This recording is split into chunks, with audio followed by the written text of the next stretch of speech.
నమస్తే అండి రాహుల్ రెడ్డి గారు. నమస్కారం సోన గారు, బాగున్నాండి. బాగున్నాను సార్, మీరు ఎలా ఉన్నారు? దక్షిణండి. కాదు సార్, ఇప్పుడు మీరు స్టాప్ యువర్ ట్రిప్ అనేస్తున్నారు సింపుల్ గా. సరే, ఇప్పుడు వీసా ఇష్యూస్ ఉన్నాయి, వీసా ప్రాబ్లం ఏదో ఉండింది, ఆ, ఆగిపోవడం మంచిది అని మీరు అన్నారు అనుకోండి, అర్థం చేసుకుంటాం, ఇట్స్ ఓకే అని. బట్ వీసా ఉన్న వాళ్ళను కూడా ఆగిపోండి అంటున్నారు. అసలు ప్రాబ్లం ఏంటి మీది? ఏమంటారు? దీని అర్థం ఏంటి? ట్రంప్ ప్రభుత్వం వారానికి ఒక రెస్ట్రిక్షన్ వస్తుందండి. ఫ్రైడే కాగానే గజ గజ గజ మేము వణికిపోతున్నాం. ఏమైతే అంది, ఏం న్యూస్ వస్తుందో అర్థం కావట్లేదు. అయితే ఒకటి మీరు స్వర్ణ గారు అర్థం చేసుకోవాలి ఏంటంటే, ఇమిగ్రేషన్ లాలు ట్రంప్ ప్రభుత్వానికి అంటే ట్రంప్ అడ్మినిస్ట్రేషన్ కు వీసా అంటే ఎప్పుడైతే మీరు గడప దాటుతారో అప్పుడు అతనికి రైట్స్ ఎక్కువ ఉంటాయి అన్నట్టు. అతను ఏమైనా చేయొచ్చు, దానికి కోర్టులో ఛాలెంజ్ చేసినా కూడా మేము గెలిచే అవకాశం చాలా తక్కువ ఉంటుంది. యుఎస్ లో ఉంటే మాత్రం, యుఎస్ లో ఉన్నారనుకోండి, వాళ్లకు మీద రిస్ట్రిక్షన్ పెట్టడానికి ట్రంప్ ప్రభుత్వానికి, ట్రంప్ అడ్మినిస్ట్రేషన్ కు తక్కువ రైట్స్ ఉన్నాయి వాళ్ళకు. బయటికి పోతే గడప దాటితే రైట్స్ ఎక్కువ ఉన్నాయి, గడప లోపల ఉంటే రైట్స్ తక్కువ ఉన్నాయి. అందుకోసం నేనేమంటానంటే, ఎవరైతే నాన్ ఇమిగ్రెంట్ వీసా మీద ఉన్నారో, ఆల్రెడీ అమెరికాలో ఉన్న వాళ్ళు ఎవరు కూడా మీరు ఎటువంటి ట్రావెల్ ప్లాన్స్ బయట దేశానికి పెట్టుకోకండి అని చెప్తుందండి. ఖచ్చితంగా ఇప్పుడు వీసా ఉన్నా సరే ఇబ్బందికరమైన పరిస్థితులను ఎదుర్కోవాల్సి వస్తుంది అని అంటున్నారు మీరు. అవునండి కదా. ఇప్పుడు ప్రుడెన్షియల్ రివోకేషన్ వీసా, దీని గురించి కూడా మాట్లాడుతున్నారు. ఏంటి సార్ ఇది, ఎందుకు? ఇప్పుడు ఇదివరకు ఎట్లుండే అంటే స్వర్ణ గారు, ఇప్పుడు డ్రింక్ చేసి ఎవరైనా డ్రైవ్ చేసిన అనుకోండి, వాళ్ళు అక్కడ ఏం చేస్తారు, అరెస్ట్ చేసి ఒక 2 రోజులు బొక్కలేసి బెయిల్ మీద వదిలేసి, ఆ తర్వాత వాళ్ళకు ఒక ప్రొబేషన్ పీరియడ్ పెట్టి 1 year ప్రొబేషన్ పీరియడ్ పెట్టి వదిలేస్తారు. ప్రొబేషన్ అంటే వాళ్ళు 1 year దాకా ఎటువంటి చెడ్డ పనులు చేయను, తాగను, అవన్నీ చేసి అన్ని వాళ్ళకు వీసా కొన్ని రోజులు డ్రైవింగ్ లైసెన్స్ సస్పెండ్ చేసి 1 year తర్వాత వీడు బుద్ధి ఉండి అన్ని క్లాసులు, వాడు చెప్పిన క్లాసులు అన్ని అటెండ్ అయితే ఆ కేసు డిస్మిస్ అయింది.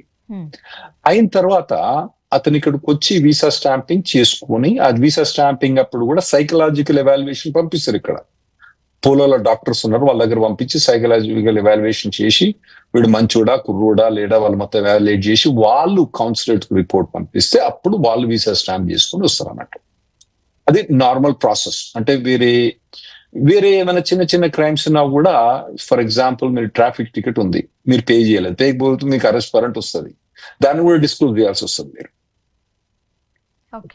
దాన్ని డిస్క్లోజ్ చేసి తర్వాత ఏం చెప్తారో డిస్క్లోజ్ చేసి తప్పని చేసినా ఇటువంటి మళ్ళీ చేయను అని చెప్పేసి మీరు వీసా స్టాంప్ చేసుకుని వచ్చేస్తారు. ఇటువంటి వాళ్ళందరూ కూడా 2010, 11, 12 కమిట్ చేసినటువంటి చిన్న చిన్న క్రైమ్స్ అన్ని కూడా, పెద్ద పెద్ద క్రైమ్స్ గురించి మాట్లాడతలేము, మనం చిన్న చిన్న క్రైమ్స్ గురించే మాట్లాడుతున్నాం. ఇటువంటి క్రైమ్ కమిట్ చేసిన వాళ్ళందరూ కూడా వీసాస్ ఇదివరకు రివోక్ అయినా కూడా మళ్ళీ వాళ్ళు వీసా స్టాంపింగ్ చేసుకొని వచ్చారు. ఇప్పుడు కొత్తగా అతను 2012లో DUI అంటే మన తాగి డ్రైవ్ చేసిన అతను, ఆ తర్వాత నేను చెప్పిన ప్రాసెస్, క్రిమినల్ ప్రాసెస్ పోయిన తర్వాత అతను ఇండియాకి వచ్చిన తర్వాత సైకియాట్రికల్ ఎవాల్యుయేషన్ తర్వాత వీసా స్టాంపింగ్ తీసుకొని వచ్చాడు. అది ఫస్ట్ టైమే చేయాలి, సెకండ్ టైం అవసరం లేదు, డిస్క్లోజ్ చేయాలి, మళ్ళా వీసా తీసుకుని అట్లా 3 సార్లు తీసుకొని వచ్చిన తర్వాత ఇప్పుడు అతను వీసా స్టాంపింగ్ 2028లో ఎక్స్పైర్ అవుతుంది.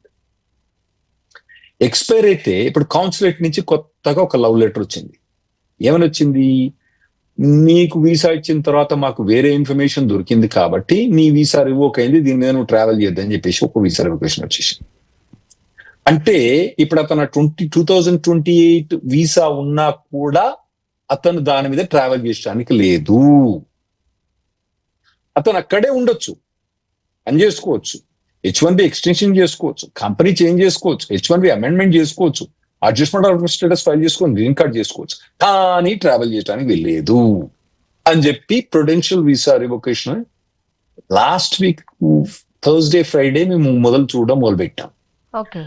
ఇది ఎందులే వీడు ఈ ఒక్క క్రైమే కాదు, వీడు ఏదేదో చేసి ఉంటాడులే మనవాడు అనుకున్నాం. ఇంకోటి ఏదో చేసి ఉంటాడు మనకు చెప్తాడే, ఎందుకంటే మనం ఏదైనా కొత్తగా వచ్చినప్పుడు 30 ఏళ్ళు ప్రాక్టీస్ చేసిన తర్వాత ఏమైందంటే కొద్దిగా మొద్దుబారిపోతామండి. ఏదైనా కొత్తగా వింటే వీడేదో వేరే తిక్క పని చేసి ఉంటాడే అనుకుంటాం. వాడు చెప్పింటే లేదు లేదని చెప్పినా కూడా సరే ఇమీడియట్ గా మేము న్యూస్ అనౌన్స్ చేయలేదు. ఇమీడియట్ గా మేము ఎక్కడ అనౌన్స్ చేయలేదు. ఎందుకంటే న్యూస్ రాగానే టక్కున అనౌన్స్ చేయము. ఎందుకంటే దాన్ని వెరిఫై చేసుకొని ఒక్కడే కాదు సిస్టమేటిక్ అవుతుందా కాదా ఏదైనా ఎవడో ఒక ఆఫీసర్ ఏదో మిస్టేక్ చేసి ఉంటాడు.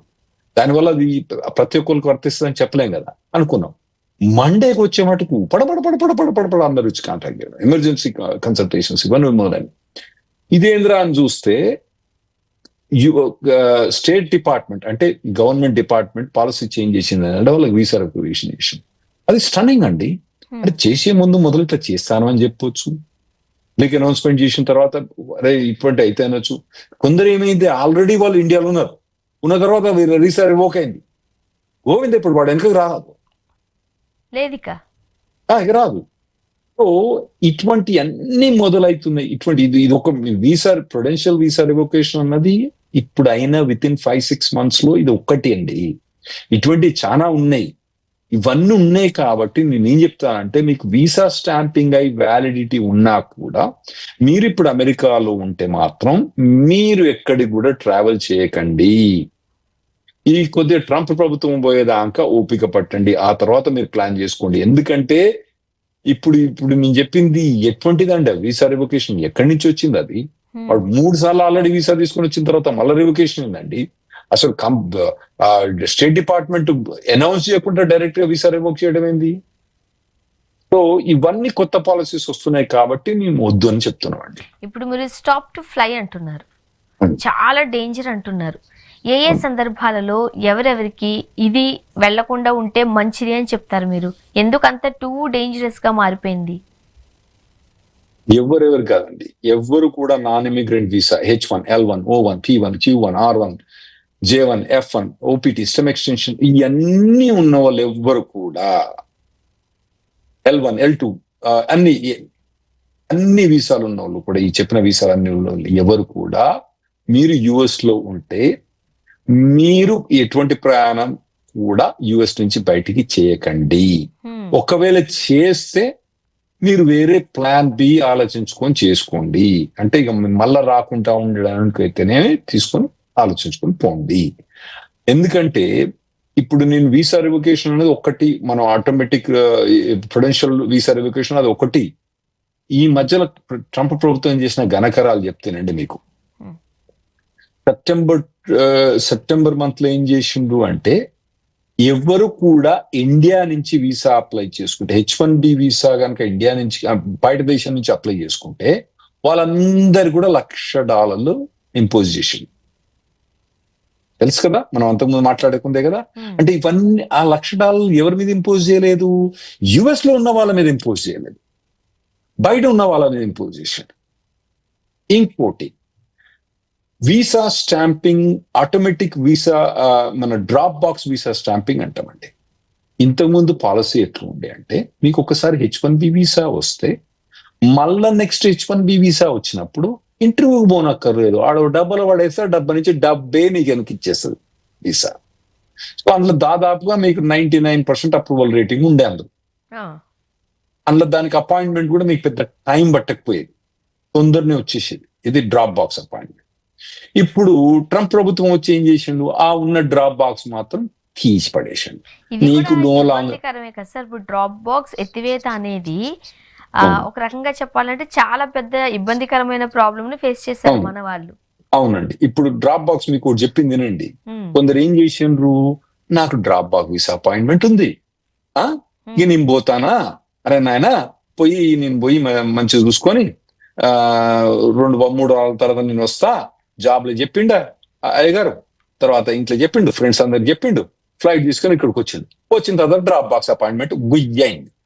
అయిన తర్వాత ఏంది, మళ్ళీ అపాయింట్మెంట్ తీసుకోవాలంటే 3 నెలలు పడుతుంది. 3 నెలలు పడితే ఈ లోపల జాబ్ పోతుంది.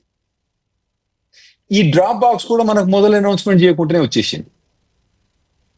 100,000 మొదలు అనౌన్స్ చేయాలి, డ్రాప్ బాక్స్ మొదలు అనౌన్స్ చేయాలి, ఈ ప్రొడెన్షియల్ వీసా రివోకేషన్ మొదలు అనౌన్స్ చేయాలి.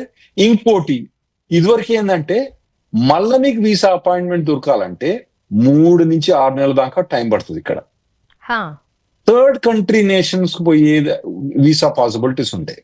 అంటే మీరు వేరే కంట్రీకి పోయి, అంటే మన ఇండియాలో కనుక అపాయింట్మెంట్ దొరకకపోతే మీరు ఇండియన్ అయినా కూడా మీరు వేరే కంట్రీ అంటే వియట్నాం కానివ్వండి, వేరే ఎటువంటి కంట్రీకి అక్కడ పోయి అక్కడ అపాయింట్మెంట్ తీసుకొని కూడా మీరు ఇండియాకి పోవచ్చు, యుఎస్ పోవచ్చు. yes, అది పోవచ్చు. కూడా తీసి పడేసింది. ఇంతకు ముందు మనం కూడా ప్లాన్ బిగా ఇది పెట్టుకునే వాళ్ళం, థర్డ్ అవును. కంట్రీ స్టాంపింగ్ పెట్టుకునే వాళ్ళం, ఎందుకంటే మనం కూడా అవును. తెలివితేటలు ఉన్నాయి, మనం అవును, కూడా దాన్ని అవును. యూజ్ చేసుకుంటాం. అవును, అవును. ఇప్పుడు ఇప్పుడు ఇప్పుడు ఇప్పుడు వాళ్ళు అది కూడా మనకన్నా పోయింది. తెలివితేటలు ఉపయోగించి దాన్ని ఆ. తీసి పడేశారు, కట్ చేసేసారు. Right, right, right. ఏంటి మరి పరిస్థితి? యా, సో ఇవన్నీ కూడా చెప్పింది నేను ఒక్కొక్కటి. Prudential visa revocation, stamping third country national తీసేయడం, డ్రాప్ బాక్స్ తీసేయడం, $100,000 వీసా ఇంపోజ్ చేయడం, మళ్ళా కొత్తగా ఇప్పుడు ఏంటంటే సోషల్ మీడియా వెట్టింగ్ ప్రాసెస్ అని చెప్పి మనం మాట్లాడుకున్నాం కదా, అవును. ఏది December 15 నుంచి అన్ని అపాయింట్మెంట్స్ ఆటోమేటిక్ గా పోస్ట్పోన్ చేయడం. ఇవన్నీ కూడా వీటన్ని కూడా క్లబ్ చేసి చూస్తే ఏంటంటే, ఇవన్నీ కూడా ఏంటంటే మీరు కనుక ఇండియా వేరే దేశానికి కనుక ప్రయాణం చేస్తే మీరు చాలా రిస్క్ ఉండరు.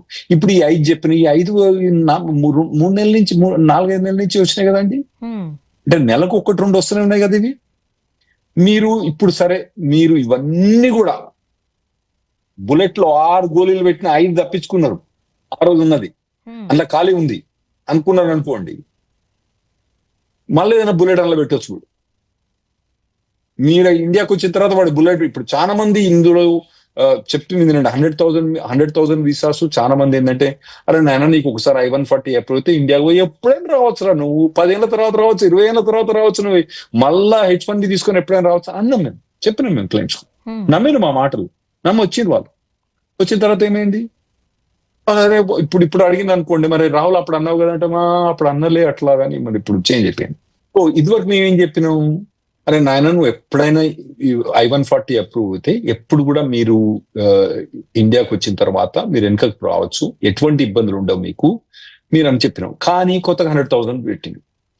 ఇప్పుడు ఇదివరకు ఎప్పుడు నువ్వు తప్పని క్రిమినల్ యాక్టివిటీ చేసినా కూడా అది అప్పటికప్పుడు క్లియర్ అయిపోయింది, నువ్వు మళ్ళీ వీసా తెచ్చుకున్నావు, మెడికల్ ఎవాల్యుయేషన్ అయిపోయింది, ఆ తర్వాత ఎప్పుడు కూడా ఇబ్బంది ఉండదు నీకు అని చెప్పినాం. నీకు స్టాంపింగ్ అయిపోయింది కాబట్టి నీకు ఇబ్బంది. ఇప్పుడు వాళ్ళ వీసాలన్నీ రివోక్ అయిపోతాయి.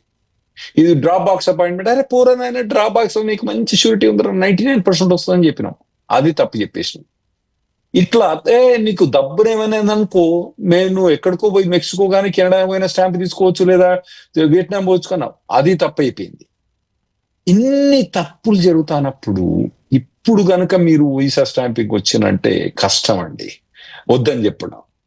అందుకోసం ఏమంటానంటే, ఎటువంటి పరిస్థితుల్లో కూడా ఇప్పుడు మీరు యుఎస్ వదిలి బయటికి రాకండి. ఎందుకంటే ట్రంప్ అడ్మినిస్ట్రేషన్ కు యుఎస్ లో మీరున్నంత కాలము అతనికి రైట్స్ తక్కువ ఉంటాయి మీ మీద. మీరు బయటకు వస్తే అతనికి రైట్స్ ఎక్కువ ఉన్నాయి, అతను వీలైనంత మటుకు రిస్ట్రిక్ట్ చేస్తాడు అతను. ఓకే, ఇప్పుడు మాస్ రీస్కెడ్యూల్ ఇంతకుముందు కూడా మీరు మాట్లాడడం వేరే ఎపిసోడ్ లో కూడా, all of a sudden appointments అన్ని కూడా చేంజెస్ అయిపోవడం ఎలా చూడాలంటారు? అంతే, ఈ ప్రభుత్వం అన్నది యాంటీ ఇమిగ్రేషన్ పాలసీ అన్నది మనం మొదటి చెప్తూనే వస్తున్నాం, అతను చెప్తూనే వస్తున్నాం మనం. కానీ ఇంత ఎక్స్ట్రీమ్ చేస్తాడని మేము అనుకోలేదు. రిపబ్లికన్ పార్టీ ఓటేషన్ కూడా నేను చాలా మందిని తిడతా ఉంటాయి వాళ్ళని పట్టుకొని, మన ఇండియా నిన్న ఒకతను హేమాతను ఒకతను అతను పట్టుకుని అడుగుతాను, నువ్వు ఓటేసేదని అంటే నేను అంటాడు, నేను సిటిజన్షిప్ తీసుకుని ఓటేసి నా ఇప్పుడు ఏడుస్తాను అంటాడు. సో వాళ్ళు అటువంటి వాళ్ళు కూడా ఇంత ఎస్టిమేట్ చేయలే, ఇంత ఘోరంగా అయితే అని అనుకోవట్లేదు, వాళ్ళు అనుకోలే వాళ్ళు కూడా. అండ్ మరీ ముఖ్యంగా ఈ సోషల్ మీడియా వెట్టింగ్ సంబంధించి కూడా చాలా పెద్ద ఎత్తున ఇంక్రీజ్ చేసేసారు. అవును, చేసి మొత్తం అన్ని పోస్ట్పోన్మెంట్ అండి. ఈ పోస్ట్పోన్మెంట్ తోటి ప్రాబ్లం ఏంటంటే జాబ్ ఊడిపోద్ది వానికి. అంతే, అంటే ఇవన్నీ చూస్తుంటుంటే, ఇవన్నీ డిలేస్ చేసుకుంటే మనకు అర్థం అవ్వాల్సింది ఏంటంటే ఇది డినేల్స్ కోసమే ఇదంతా చేస్తున్నారు. అంతే అంతే, ఇంకేనో డౌట్ ఉందా మీకు? ఇగో బాత్ మాదిరి గుడ్డు పెడుతుంది, బాత్ మాదిరి నడుస్తుంది, బాత్ మాదిరి నీళ్ళల్లో పోతుంది, బాతే అది. అంతే అంతే. ఇప్పుడు ఈ mandatory home consultant rule H-1B ఉంది కదా సార్, ఈ రూల్ ఈ H-1Bలకు ఎలా ట్రాప్ చేస్తుంది అనుకోవాలి? హోమ్ కౌన్సిలేట్ అన్నది ఒక H-1Bలకే కాదండి, H-4లకు కానివ్వండి, L-1లకు కానివ్వండి, L-2లకు కానివ్వండి, మిగతా అన్ని వీసాలకు కూడా సార్ హోమ్ కాన్సులేట్ పోవాలన్నది కొత్త అడ్మినిస్ట్రేషన్ పెట్టిన రూల్. అంతకుముందు బైడెన్ అడ్మినిస్ట్రేషన్ ఏమైనా ఎక్కడ దొరికితే అక్కడ పో, నార్వే దొరికితే నార్వే పో, వియట్నాం దొరికితే వియట్నాం పో. మనం చాలా మంది వియట్నాం, ఎందుకంటే వియట్నాం వీసా అవసరం లేదు మనకు, కాబట్టి టక్కున వియట్నాం నుంచి తీసుకొచ్చిన వాళ్ళు ఉన్నారు అట్లా. సో అట్లా పోయిన వాళ్ళు అవన్నీ కూడా ఇప్పుడు బంద్. ఓన్లీ మీ హోమ్ కాన్సులేట్ కే పోవాలి. మీరు రెసిడెంట్స్ కానీ మీ సిటిజన్, ఇప్పుడు ఇండియా నుంచి డైరెక్ట్ యూఎస్ పోయే వాళ్ళు ఓన్లీ యుఎస్ మళ్ళీ ఇండియాకి వచ్చి తీసుకోవాలి. అసలు మీకు ఇంకోటి చెప్పాలి, బైడెన్ ప్రభుత్వం ఉన్నప్పుడు అక్కడ లోకల్ గా కూడా స్టాంపింగ్ ప్రాసెస్ మొదలు పెట్టిండు అతను, ఒక ఎక్స్పెరిమెంట్ మొదలు పెట్టిండు. దాన్ని ఇంకా ఫర్దర్ ప్రొసీడ్ తీసుకొని అక్కడనే చేస్తాడేమో అని అనుకున్నాం. ఈ లోపల ప్రభుత్వం మారిపోయింది.